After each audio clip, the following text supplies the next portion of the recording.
We used to do 90% of all of our trimming by hand, and all the trim machines previous to this were a tumbler, like your dryer. And when all that does is just knock the trichomes and destroy your flower. When we got a demo on these, it changed everything. The main reason why we chose the Model M was how gentle it could be on the product itself. When you get it out, it looks like it should. Basically hand trimmed. It's better than hand trimmed, actually. And still dry cured, because I'm a big believer in dry curing. The whole reason the original concept was designed was trichome preservation. Nice. So it's not to do any damage above hand trimming. It's an excellent machine with the way that it treats the product itself. We had a comparison where we put two bins side by side to each other, one hand trimmed and one trimmed through the GreenBroz machine. We looked at it and nobody could really tell the difference on it. It looked almost identical. Trimming's a huge expense for growers. It affects the sales price we get, and then that's a huge percentage of the profit to pay out on trimming. I would say that machine paid for itself in the first 2 weeks. No, in the first 3 days. Wow. Pretty much in the first 3 days, it paid for itself.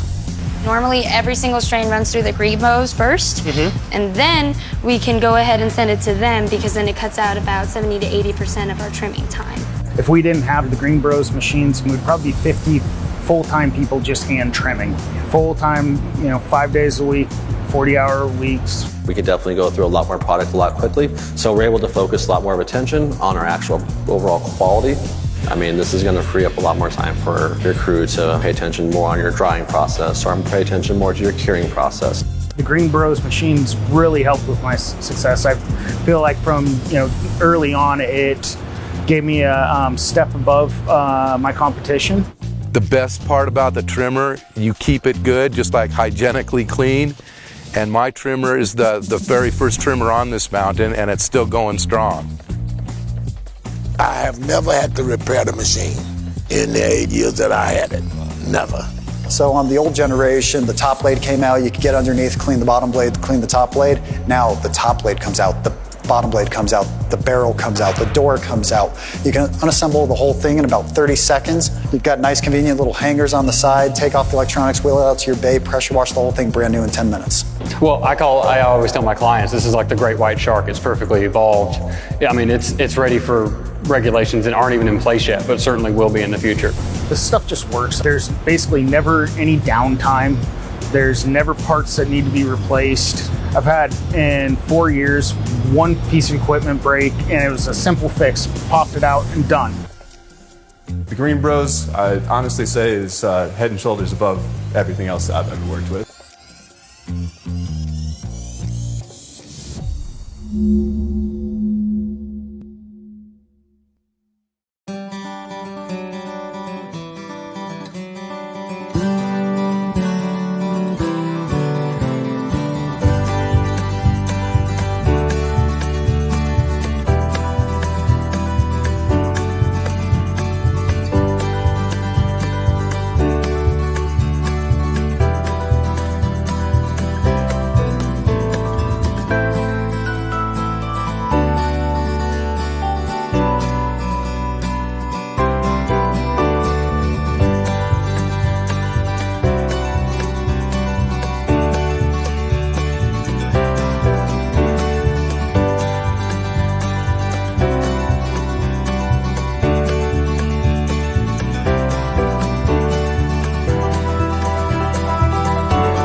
What is up, everybody? Welcome to yet another GreenBroz webinar. I'm super stoked for the webinar this month. The video you saw just now was actually the GreenBroz NorCal Coming Home Tour. Full disclosure, many in the industry that are joining know I originally hail out of Northern California, specifically Marin County, home of the Waldos. although that's a generation before mine, friends with one of their daughters, but definitely very fond of Northern California. We also have our producer and our director of marketing, Marco Jimenez, who hails out of Santa Rosa. So it's a very special trip for us to get out there. Some of the individuals that you saw on that reel, these aren't just partners or clients, these are friends. These are individuals like John out of Ray's Cannabis, or you saw Jonas from Cookies Tree Lounge out of Sohum, Garberville specifically. Likewise, you saw the guys from Fiddler's Greens and High Tide. You saw Cam in there, and you know, some of the others from his crew. So it was a great experience, you guys. And what better time to come home, right? For those that grow, know this is that time of year. I know not everyone's an outdoor grower, but I'll tell you, my trikes are telling me that it's pretty close for takedown.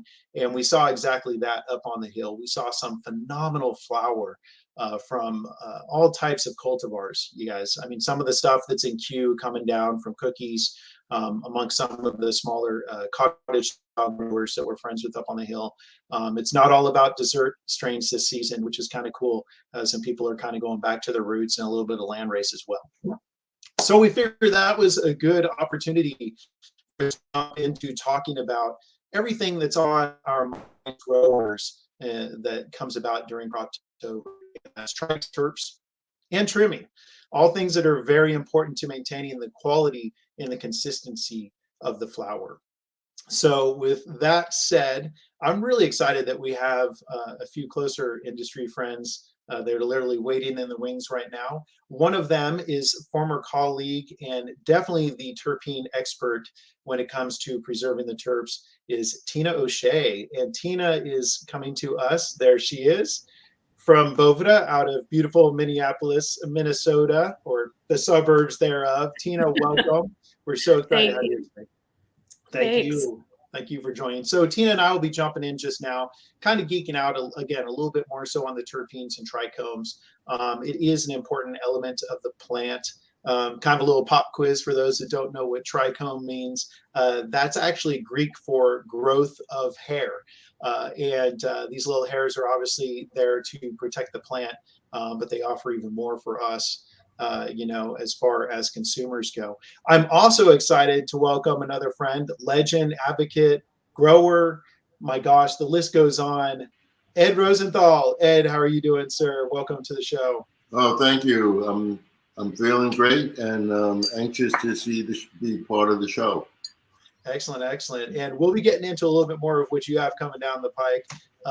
You know, I'm a fan. Your book is never far away. We were just talking about this before the webinar started about trichomes and how they really tell us when it's time to take our plants down. So we'll be getting into that as well a little bit further into the webinar. So again, thank you both for joining in today. And I know we have a pretty healthy audience out there. And look at some of the people. Really quick shout outs. As far as housekeeping, I want to thank in advance. We have Lisa on our team, who is an absolute rock star when it comes to responding to Q&A in the chat. So anyone that has any questions, feel free to reach out. You'll see the chat in the right bar. Got to give a shout out again to Demont and Dino and Doug, Jose. We have all kinds of awesome individuals that are already pitching up in the chat. We're stoked to have you all here. And again, with us at GreenBroz, as it is similar to Boveda, it goes without saying for Ed Rosenthal, we like to lead with education. Education's everything in this industry, rather it be erasing the stigma and tabooisms associated with the plant, or just better understanding and knowledge how to make sure the best products being put out on the back end and the best products being consumed on the front end. So again, thank you all in advance for joining us. We do this for you, and we definitely appreciate you being here. Again, post any of your questions up there. We'll try to get to them live during the Q&A. We will save a few minutes towards the end of the webinar. But like I said, we have a few individuals in the chat, as well as Tim and Leslie. We have several individuals in the chat that will be able to pitch up and respond to you on the fly for any questions you have. So thank you again for that. Having said, let's go ahead and jump into the webinar. We've got a lot of things to cover here. We don't have a lot of slides, but a lot of conversation around it. And that's one approach that we like to take. We're not so much scripted as we are just kind of that banter and conversational back and forth. Ed and I do this all the time. I remember one trip we were in Barcelona together, and it was hours of conversation about comparing cannabis in the States to the EU and how the different growing styles, and not just growing, but drying, trimming, curing, aging, something that's more popular overseas and over here. But that's just an example of the kind of conversations that industry experts have in this space. And again, we'll be getting into a bit of that. I'm going to go ahead and keep Tina on, and Ed, we'll circle back with you in just a few minutes, my friend. Thank you again for joining. My pleasure. All righty. And so, yeah, we'll get the webinar going up here. And again, what we're going to start off with is really talking about these 3 T's of Croptober. Again, we don't want to alienate the outdoor growers. I've been out of the green closet for years. I've also been a huge advocate for outdoor growing. That's just what I grew up with in Northern California. Obviously, there's a place for light depth, for indoor, for mixed light. So not to say that other times of the year aren't relevant to other individuals. We have friends in Canada. They're doing perpetual cropping, which essentially means they're taking down every week, not 2 to 3 times a year, like some outdoor growers. So these things are relevant all times of the year, but we all know, again, that Croptober is really that most important time for so many. So let's jump right into it. So getting into the definition of terpenes. Now, again, I know a lot of you are familiar with this, with this definition, with some insight on terpenes on the call, but there's some people that are newer to the industry that are getting more familiar with the plant. So I'd say out of the different iterations that you see of trichomes, specifically here, trichomes being the bulbous that houses the terpenes and cannabinoids. The most popular you'll see at the bottom right there. That's something I obviously see over my plants. And keeping in mind that it's not just specific to the flower itself. It's on, as you all likely know, the leaves, the stems, the stalk.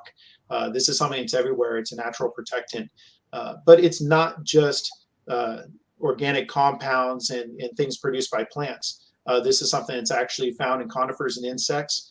Where I grew up in my neck of the woods, we had stink bugs is what we call them. That's a really good example of something in the insect class that actually is utilizing a scent to ward off its enemies.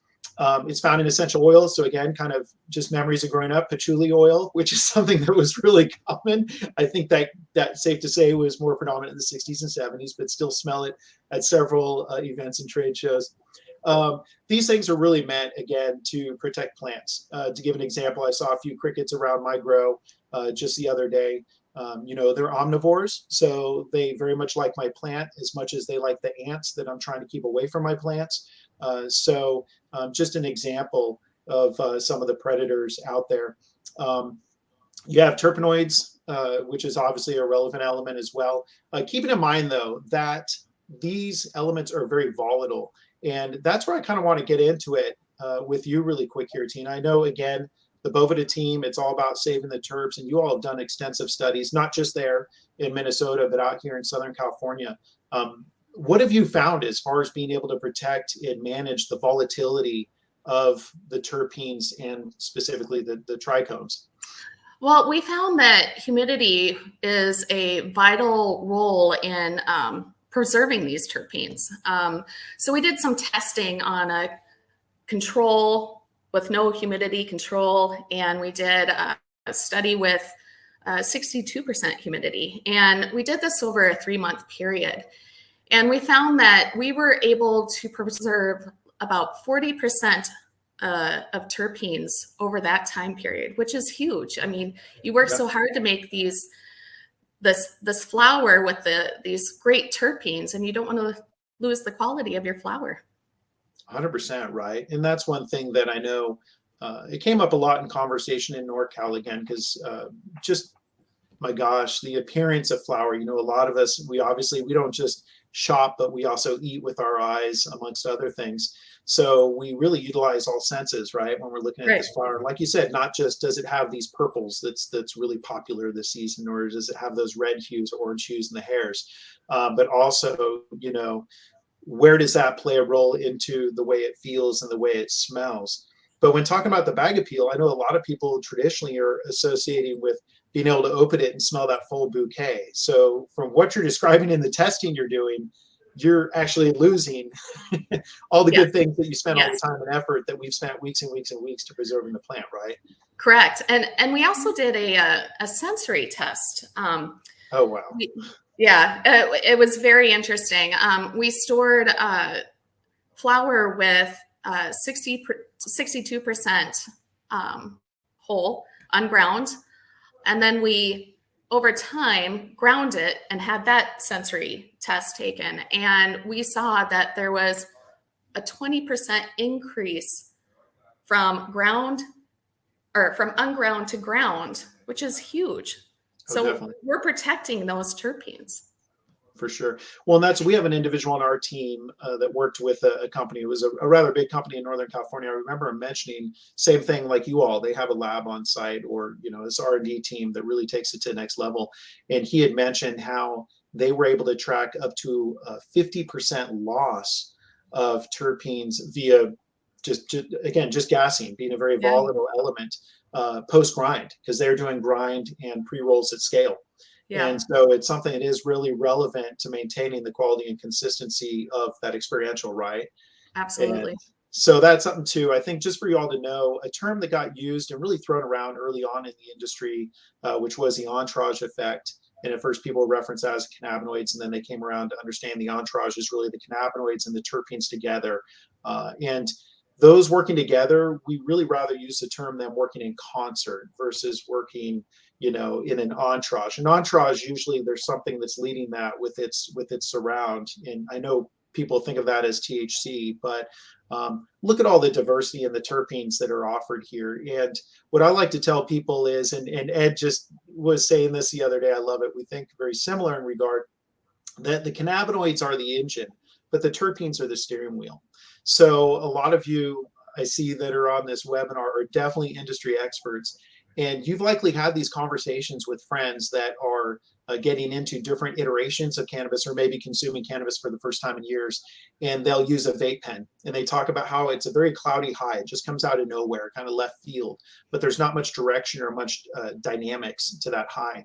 That's because in many cases, it's an isolate where it's only a concentration of cannabinoids with very little terpenes. So again, having that diverse profile, and we just showed it on the last slide, but hopefully we'll get to a place where people will really understand what their actual profile is by way of terpenes, not just what cannabinoids they like, whether it be CBG, CBN, CBD, THC, etc. But I know I'm a myrcene, I'm a limonene. I definitely love citrusy, kind of fruity cultivars, if you will. I'm a little less on the gassy or sour D side of the spectrum. But these are all important things. And again, many thanks to you, Tina, because, even my time there working with Boveda, I learned some of those hacks that people were doing, rather it be lettuce or orange rinds or a wet paper towel. That's another thing that impressed me about what you all are doing, is finding out that there is such thing as too much moisture content once the flower is taken from its life force or taken from the plant. Yeah, right? Absolutely. I don't think people realize how high the humidity is of a tortilla or an orange peel. And that can create a mold environment when storing with their flowers. So not a good environment to be storing in. Yeah, definitely true. And I remember Brian, your colleague, he was sharing that, my gosh, it was over 90% moisture content in an orange peel, and he found mold within 3 to 4 days. Yes. Right. Visual mold. Yes. Yeah. And that's something, again, that's a very big difference between, we'll just pick on nicotine, another obviously consumable from an ignition standpoint or incineration standpoint, to cannabis. Nicotine doesn't have that threshold, that 62%, and you mentioned it. I like that you mentioned that, Tina, because 65% is really the danger zone, right? Anything over 65%, your microbials and molds can drop off. Absolutely. Anything over 65% is where the microbes begin to grow. So definitely. Perfect. Well, then there's the vapor. I love that. Definitely good creative. So yeah, we'll jump back into it. So talking a little bit more about the trichs, again, all different types as far as diversity when it comes to terpenes. Not all markets actually disclose the terpene makeup. Here in California, unfortunately, I just had a friend, Nikki Lawley, phenomenal individual from the East Coast, come out and visit. And she was on my podcast, and she said, Lance, why don't all the companies out here disclose the terpene profile? And I said, because it's not a requisite. The companies that are doing it and doing it right, that are focusing on the terpenes and preserving the trichomes on the biomass, they do disclose because they know it's important to those of us that are more of connoisseurs. But those that are still doing the proverbial race to the top in THC, which I hope that race ends someday. Yeah. I'm just not buying 40% of biomass is THC. No. I'm sorry, guys. Yeah. But once we get away from that race, it's going to be important to put more focus on the terpenes and, again, preserving the trichomes. So, yeah, so if we kind of look at what that means, moving on here, we'll definitely get into a little bit more of what we look at. And I know Boveda is doing this, Tina, but we do the same thing. We'll be out there. You see one of our trimmers in the background there, the M, aka the manicurist. And we do the same thing. We actually do a little bit of testing. How much biomass is going in at the top of the machine? How much is coming out in trim? How much is coming out in manicured flower? And then we also look at it under a microscope. We literally have our team has these little microscopes they can even hook up to their smartphones and be able to look at and see that the trichomes and the hairs are still being preserved on the bud. And this is something, again, that's pivotal. We'll get into it just now, the whole dry, wet. I know that's a back and forth for a lot of people. Those that typically favor the latter are having to do high throughput, which totally makes sense. I understand. But that does play a role with your trichomes. So why dry trim? I mean, this is not a rhetorical question. It gives those trichomes time to set up. So if you imagine not just shocking the plant once by taking it off its life force, that is the stalk, when you're removing the stem from the stalk to be specific, but taking that, bucking it, throwing it in a machine while it's still wet, not really allowing the trichomes to set up, that does actually sacrifice the terpene profile or the retention thereof. Obviously, doing something semi-dry or dry when it comes to trimming is gentler on the flower. It just becomes a better quality product and greater value to the market. Another thing, we've met with a few individuals, specifically out here in Southern California, that are using more of the tumbler style, kind of your dryer style, right? Where it kind of tosses it around. In many instances, it actually has a vacuum that's sucking the bud up against the wall of the tumbler in order to cut it. And it's kind of scary because I've seen how many trichomes, speaking of trikes, end up in that vacuum cleaner. But it is interesting to say that, it just gets sloppy. That's a lot of times where that hay smell comes from, is when you're processing flower while it's still wet or moist. And I'd imagine, again, going back to Tina, some of the studies you've done where too high a moisture and constricting that into a given space, that's where, again, there's the more likelihood of the microbial incident, right? Yes, absolutely. Yeah. So perfect. So yeah, it's just why we tend to favor those that grow typically know, dry is the way to go. Drying it and then taking it from that state to trimming it and then putting it into, for me, it's a 10 to 14 day cure. For some, it's 5 to 7. For others, it's 2 to 4 months. But again, just making it a part of your process and being cognizant of what's happening to the flower. Another thing to consider, and again, I mentioned Tim is a rock star from our company. He recently transitioned from marketing to sales, and he did a little bit of a tutorial, if you will, at one of our partners' facilities out in Colorado.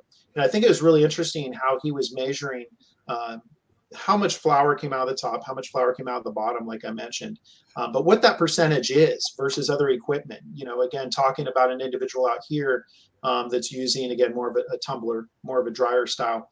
And this individual is stating that 60% of that biomass ended up in the trim bin and 40% on to whole flower. That's tough because we see what comes out of that. Obviously, with a lot of automated trimmers, we reference them as pine cones or Christmas trees or golf balls. But you see a very, very rounded bud profile as opposed to the right-hand side where you see those foxtails. And one thing I like to remind people, just like my analogy comparing the cannabinoids and terpenes to a vehicle in the engine and steering wheel, same thing with bud. Nothing in Mother Nature is symmetrical. Even us as humans, I can tell you right now, one of my ears is a little bit higher than the other. So if you ever see me wearing my glasses when I'm really tired or even a hat, you can go ahead and tease me about that. That's okay. I know I'm not perfect. But same with bud, you guys. You just saw that this bud, I have seen very few cultivars, and I've seen a lot in my travels around the world and around this country. I've seen very few buds that do look like little Christmas trees, that do look like little golf balls. Most of them are asymmetrical. You have foxtails, you have calyx. And if you look at that, there's just as much valuable biomass on that foxtail as there is the rest of that flower. So maintaining that bud structure, as we say, and making sure to keep as much goodness as you can on the flower and not in the bin.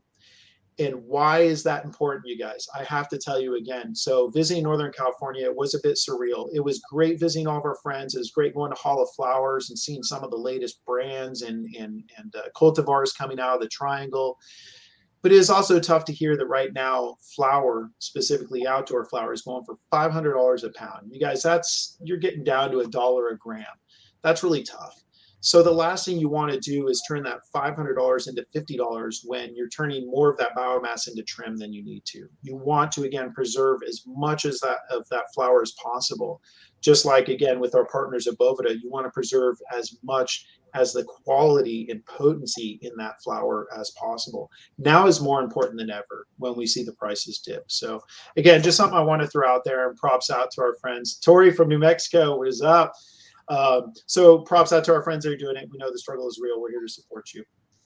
So yeah, as we kind of look at then, what is most automated trimmers versus our trimmers? And again, you talked about, Tina, I know you all are very similar to, say, like an SC Labs, where when you're testing, you're actually homogenizing that flower and testing it both as a whole flower and ground, correct? You said? Correct. Yep. So definitely something to factor in, again, when measuring the quality in your own bud. But when we talk about most automated trimmers, risk of product damage, degradation, the things we were just talking about, goes in one end, out the other, not being able to have a clear view, eyes on bud at all times, as we say, and then shaving the flower into something that it doesn't necessarily need to be. We really focus on maintaining the natural contours, on that natural bud structure, as I mentioned, that ability to maintain the quality. And then the one that really hits home, I think, for a lot of our clients is how it really does manicure the bud. Again, that's why we reference the M, and we also have the M Lite coming out, a little sneak here inside. We're releasing a new smaller iteration of our flagship machine here in time for MJ Biz and MJ Unpacked, which is happening, my gosh, in 3 weeks for those in the industry. That's right around the corner. It's insane. Looking forward to seeing you guys, including you, Tina, live, and Ed. So this is something that is more important than ever. And again, you as the operator being able to maintain the consistent touch points on the product at all time is very important. And those touch points obviously are a factor as well. When hand trimming, there's a band, I always love to joke, there's a band called Sticky Fingers. I don't know anyone that, if you're into kind of more the reggae, think of it as almost like stick figures, kind of similar sound. And I always get a laugh when I see that name, because there's a reason why you're getting sticky fingers again, right? In Tina, we talked about this, all those trichomes that are sitting on the outside of that flower, when you're busting those little oil capsules, essentially is what they are, for lack of a better term in layman's, right? Yep. They have to go somewhere. Yep. So, right, end up on your gloves, end up on your hands, end up on your trimmer, on your clippers. Yep. So, less touch points obviously means retaining more quality of the flower. So making sure that, we engineer it for quality, consistency, also making sure that everything's GMP compliant, just specifically for what we offer, 316 grade versus 304 grade stainless.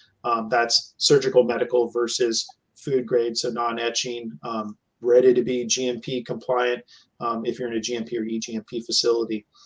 So again, another thing that's a funny study, we're going to be putting out a white paper, because our very own Marco did this on his grow last year, but we also had a client that brought that. You'll appreciate this, Tina, because I know you all wish that more of your customers do this too.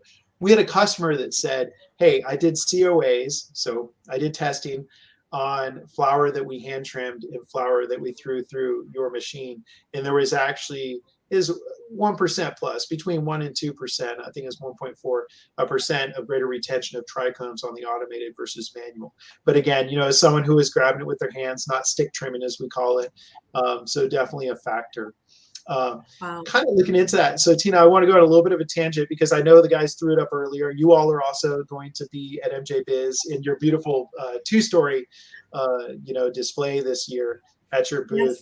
Yes. Are you all doing your little science studies again? Because we're talking Yes. about education Yep. here. We will be there. Yep. Yeah. We will be there demonstrating, showing you how we create that monolayer over those trichomes. So happy to demonstrate and have any questions answered by everyone that shows up and comes to see us. Very good. And some free packs too. I saw that somewhere. Yes. Y'all are going to be hooking them up. Oh, there it is. Going to be hooking up everyone to give them a try out. Again, you guys, nothing against orange rinds and lettuce, but it's just like taking your clothes down to the river. There gets to a point to where you kind of have to acknowledge technology. I respect tradition. I respect old school. I live it. I love it. I definitely appreciate it. But when there's something that can be more efficient, safer, and more streamlined, it's definitely advantageous to look into, especially if you're scaling up. So again, want to throw up really quick, just as far as operations and iterations that we can help out with. I alluded to the M Lite. I'm so stoked for this machine, you guys. It is a game changer. It's literally a mini M, for lack of a better term. We still have the 215 DT. And then we have the M Plus, which is fully automated. So some serious numbers out there. But the point being is, again, just like what our friends like to do at Boveda, it's all about maintaining the quality and the consistency of the flower. That's really what it comes down to. We've mentioned it before on these webinars. At GreenBroz, we're industry born. A lot of us are former growers. A lot of us are still growers in our spare time. But we really envelop ourselves in the industry and the plant. That's what we're all about. And it's all about keeping the flower safe and make sure that the quality is consistent. So again, just wanted to share some iterations there. As mentioned before, if you are coming out for MJ Biz or MJ Unpacked in a few weeks, we will be out there at 2 different booths to be able to show you what we have to offer you. So I think with all that conversation, obviously some good talks, might be a perfect time to bring our friend Ed back on the scene and have a little bit of a convo about this with Ed. We'll see. He'll be jumping on just now. There he is. Oh my gosh, look at that garden in the background. Now, is that in Piedmont or is that a friend's operation there, Ed? I took that photo in Marin. Oh my, okay, cool. Very cool.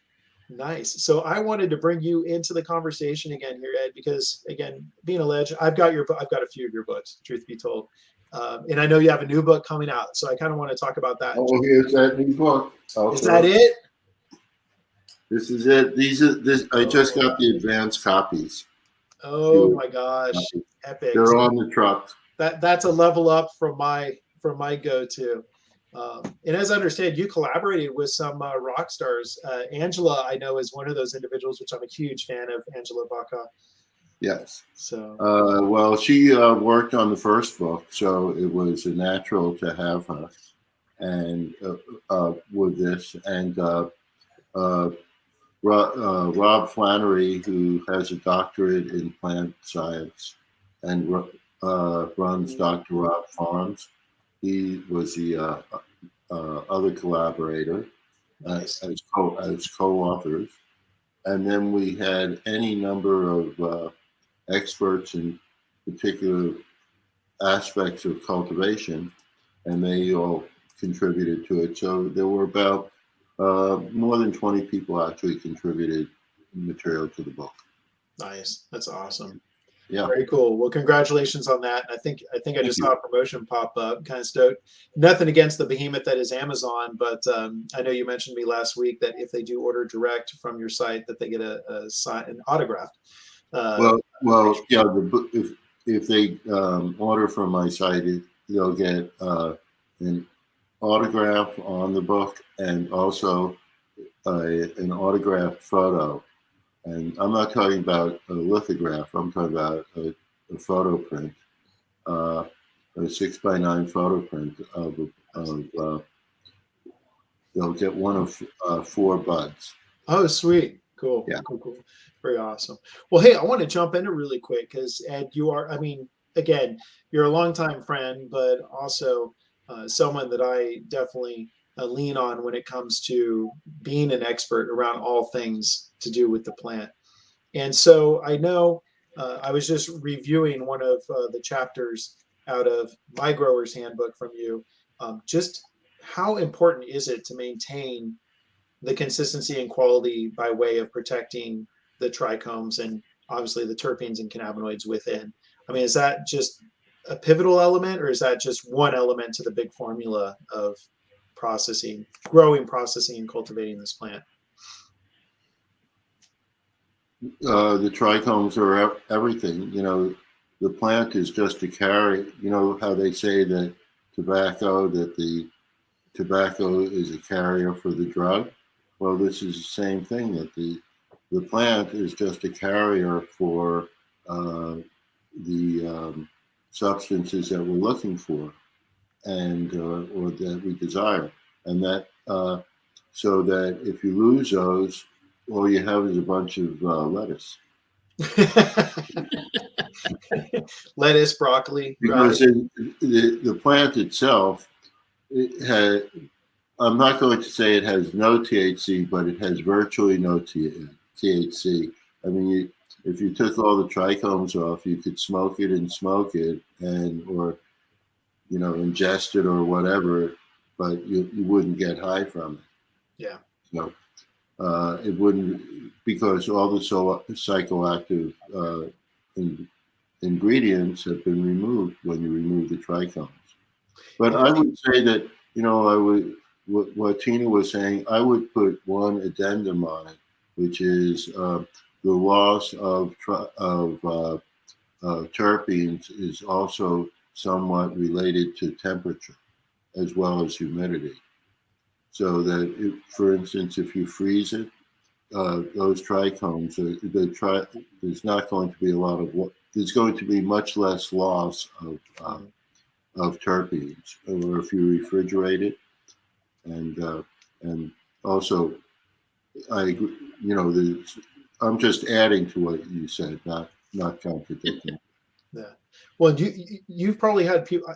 I'm assuming you have it. I've had people come up to me at trade shows in Barcelona, in Midlands, England, and in the U.S. and Canada, that have stated that they preserve their flower long term by throwing it in the freezer.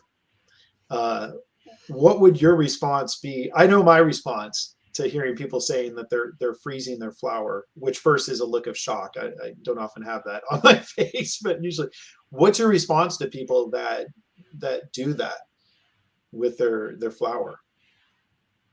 If they're not going to be using the material for a bit of time, I think that's an ideal way to do it. And the thing about it is that you have to have it in when I say a very secure container, one that not a bag, but something with solid walls, and so that it doesn't jostle around, because glands are likely to fall off. I mean, that could be a way of removing glands, just to freeze it and shake it, and so many of the glands will fall off. So what you want to do is make sure that it stays untouched as much as possible in one place. Don't move it around, because when you move it around, you might not realize it, but that the picking it up and moving it to someplace else, you'll lose a little bit. So if you're doing that constantly, then you have keef at the end of it. That's what I say. All of a sudden, it sounds like we're talking about using dry ice to make hash. But I'm not opposed to freezing it. And also, I know a person who wins Emerald Cup all the time, and what he does, it's totally contradictory to what you, Tina or I would recommend.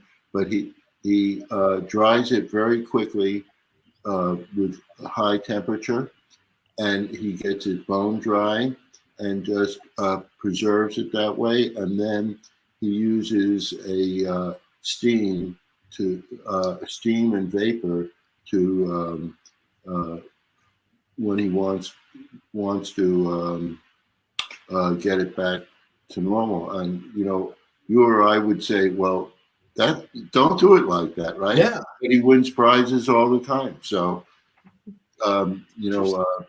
there might be something to something to that. So, but the other thing that neither Keenan or I mentioned is that not all of the terpenes evaporate at different rates, and the smaller the molecule, the faster it evaporates. So one of the terpenes that's most prevalent in growing cannabis, myrcene, has a very, very small molecule. So that's the first terpene that's going to leave. So they leave at different rates. And that's why some people say, oh, I age this and I get a different feeling. And that is really true. It's scientifically valid because some of the terpenes have left. But myrcene is a wonderful terpene. It enters the brain really quickly and is very activating. And most people, if they're buying commercial marijuana, or if the marijuana is like more, if it goes through a warm period, or if it isn't used quickly, it evaporates. So most of the time, people don't really experience it as much as it in aged marijuana as in fresh. Makes sense. Well, one thing, and I know I saw a comment. Let me see. I think it's Dumont that brought up can put water back in cells. This would grow mold. It's a hot topic talking about moisture content and everything to do with it. Tina, you and I had just talked a little bit earlier about, and Ed as well. Offline, we were talking about RH versus AW. And Tina, maybe if you can give our viewers a little more insight on that, because that's one thing that, like I was telling you, my growers, myself on the back end, we're measuring or using the terminology associated with AW, or the percentage of that bound water, versus RH, which most people are familiar with in the ambient. Can you give a little more insight to our listeners on the two? Yeah, water activity is the water that's readily available. Moisture content is the total water bound and unbound. So water activity is the unbound part. What's hard is moisture content doesn't correlate to water activity. So moisture content can be 13%, and it could have a range of 60 water activity to 70 water activity, where we know past 65, that's where the microbes start growing and promotes mold growth. So have to be careful with that. Yeah, and some of the practices, again, I cringe a little bit, and I know friends at scale have done this, where something does get too dry. Now, you're right too, Ed. I do have an individual that he takes it all the way down. I mean, bone dry, 3% AW. I mean, he really takes it all the way down, and then he brings it back in a very controlled via, I think it's an 8-ton HVAC unit, air conditioning unit. He kind of reinstitutes it, I guess is the term maybe you'd use. But I know people do it wrong as well, to your point, Tina. I know individuals that they would spray down the inside of a contractor's bag, filled up with pounds of flour, throw it in the trunk of their car, because it'd be an ambient 85 out, so it'd be 100 plus in the trunk. And that scares me, to your point. That definitely, being a medical advocate, thinking about the microbials and mold that can pop off when you're shocking biomass and trying to force that much moisture back into that proverbial sponge that it is, it's not always going to go to plan. It's going to end up being a little scary, right? On what could be the outcome. Absolutely. There's another point where you have that bacterial problem, and that is when people cure in closed containers. And what's happening is that once they close that container, as the moisture content leaves the material, it goes into the air and promotes bacteria. And I would say that most of the curing processes, they're just wrong. They just should not do it. It just should not be cured in those closed containers where you're burping. When it's burping, it means that the bacteria is active. That's what that burp is, when you release air from it. And those bacteria also destroy a lot of the terpenes. Interesting. So, it's such a science. And if you see the material turning brown, that means that the anaerobic bacteria are active, and they're actually rot. So, I know that even in commercial establishments, burping, closed containers and burping is prevalent. It just should not be done. Gotcha. It doesn't do anything. People think it does stuff. I mean, there have been studies, and the way to preserve the most terpenes if you're drying material is by freeze drying, and that also you can control the water activity and moisture content as well. And so that if you in various studies that's it's the fastest way to dry. But it also, as I said, preserves the terpenes because the water goes from ice directly to gas, and the terpenes remain there. So, when you smoke that, people would say, "Oh, it would have too much chlorophyll." Well, I don't know. I don't know how much chlorophyll is actually destroyed in the curing and drying process, but in this process, the chlorophyll is all there. But when I haven't experienced anybody's using that material, the freeze-dried material, who doesn't like it and who doesn't say, "Can I have one for the road?" Very well. That's the ultimate. That's the ultimate compliment. If people will say, "Oh, this is really good. This is really good," but you know that it's really good when people say, "I don't ordinarily say that, but can I have one to go?" You have good stuff. Yeah, I did a rapid dry, similar to what you're saying, Ed. I did a rapid dry on I called it Headstrong Haze. It was a very interesting cultivar last year, and I did a rapid dry within a prolonged cure and age. And one of our individuals, Doug, in the thread, said, "So no burping." It's a fine line because, to your point, how much chlorophyll is it releasing chlorophyll? Yes. How much? But there's that fine line between releasing chlorophyll or off-gassing and the exposure to oxygen, which obviously creates that potential for oxidizing of the flower, which expedites the degradation as well. So, but it's beyond that because once the oxygen leaves the container, then you're in what's called an anorexic state, which means there's no oxygen, and there's a whole different group of bacteria that come in at that state, and those are the ones that turn it brown. You don't really want those bacteria in your. You don't want any of those bacteria in. Right. So that is why. Like, if people want to cure, what I would say is do it in the same room that you're drying. You don't have to move it. You just increase the humidity a bit. And Tina knows more about that than I do.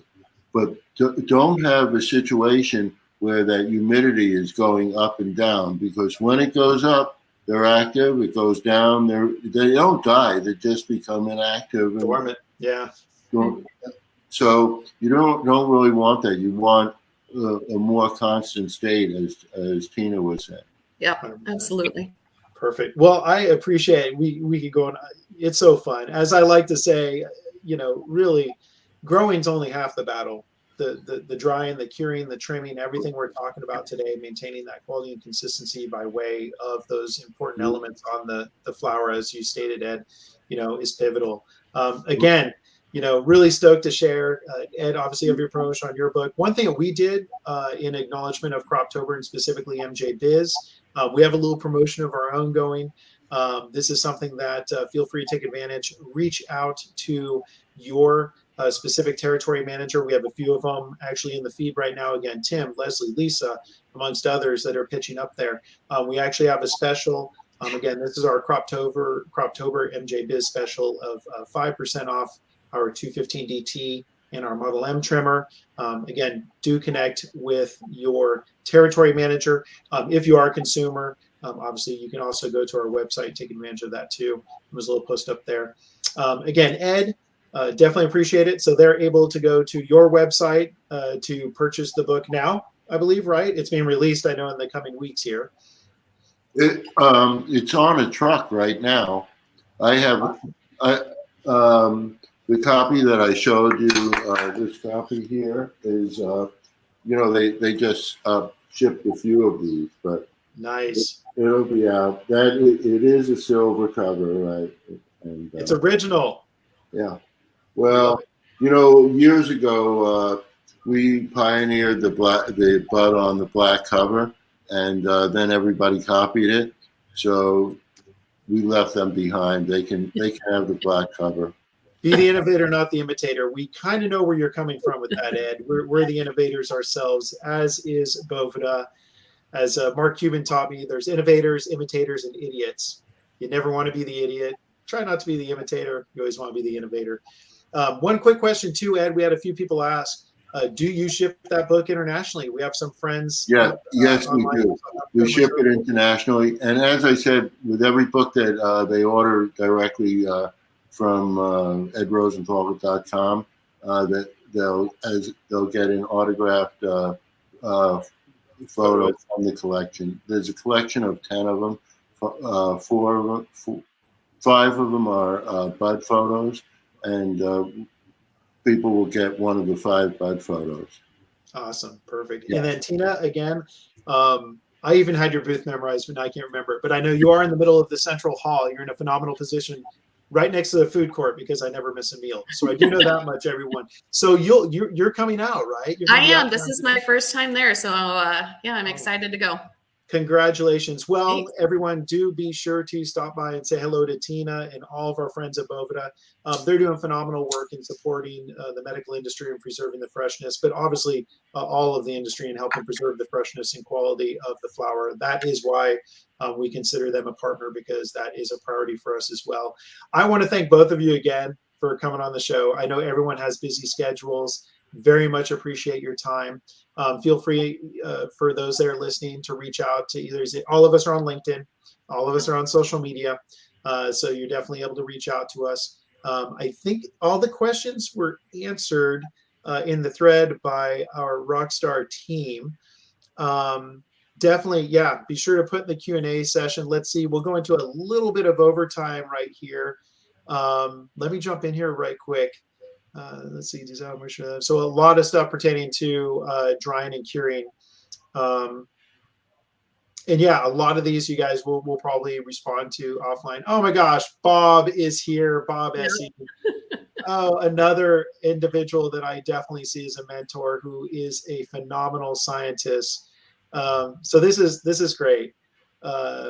He definitely was talking about, so he's saying if you wish to use the product for health reasons, you do have to find the specific terpenes or the entourage as a better path. What I read, that is a trial and error. That is true. Yes, Bob, that's very true. Everyone has their own endocannabinoid system, and everyone responds to it differently, just like people respond to anything else differently, rather it be stimulants or pharmaceuticals or alcohol, anything that alters the state of mind. Obviously, people interact differently. So a lot of individuals are taking the time to find out what is terpenes that they respond to. Again, I mentioned mine. I know Ed knows his. So it is something that's relevant to see if you are getting the effects you're looking to accomplish with utilizing the plant. A lot of others, this is great when it comes to drying in range. Yeah, 60. Yep, a lot of people. I'm 50-50-14. So 50 degrees and 50% humidity. Then I bump up on cures, 60-60-14 in many cases. Different rules of thumb, Floyd, it all depends where you are, because you're dealing, as Tina was sharing, you're dealing with the ambient climate. Sometimes you don't have control over your ambient temperature or your ambient RH. That's always a factor environmentally when you're drying and curing. You want to try to manage that as much as possible, but not all of us have tons of space to work with. So definitely something to consider. Again, a lot more questions. We definitely appreciate all of them. Wish we had more time to get to them all. But again, I want to thank all of you. Do be sure to stop by the Boveda booth. If you're coming out to Vegas, do be sure to stop by GreenBroz, say hello to us. We'll have some great demos and some phenomenal new machines. We really put a best foot forward on innovation this year. Here's a quick map. We're located both in the central hall, which you see at the bottom, and then, Boveda is literally right where it says C6238. That's literally covered up right where your booth is, Tina. So you're literally like 2 aisles away from us. That primary booth in the central hall is our innovation booth, as we're calling it. It's going to be all new technology for you to see. And then the booth in the north hall is actually going to be our inline system, which is going to show full automation from a basic untrimmed biomass to fully sorted and ready to package. So a lot of good stuff. We'll also have a private office meeting room for those of you who want to talk shop uninterrupted during the show. Ed, if you do get a chance to come out, we have room for you, and I have a ticket for you. I'd love for you to come out as a friend and hang out, but I know you try to avoid the craziness that is Vegas. So again, we want to thank all of you for joining today. If you have any additional questions, do feel free to reach out. You can reach out to info@GreenBroz.com. You can reach out to us on the social media handles, and we'll connect you with your territory manager based on where you are located in the world, and they'll be able to further assist you. Again, thank you both so much. We definitely appreciate it. Thank you to all the team that helped make this happen. We definitely look forward to catching up with you. We'll see about having one next month. Again, we have quite a few events going on and stuff we're preparing for. But thanks again. And until next time, definitely be good. And remember, it's all about good vibes. We'll catch you guys on the next one. Thanks. Bye. Bye-bye.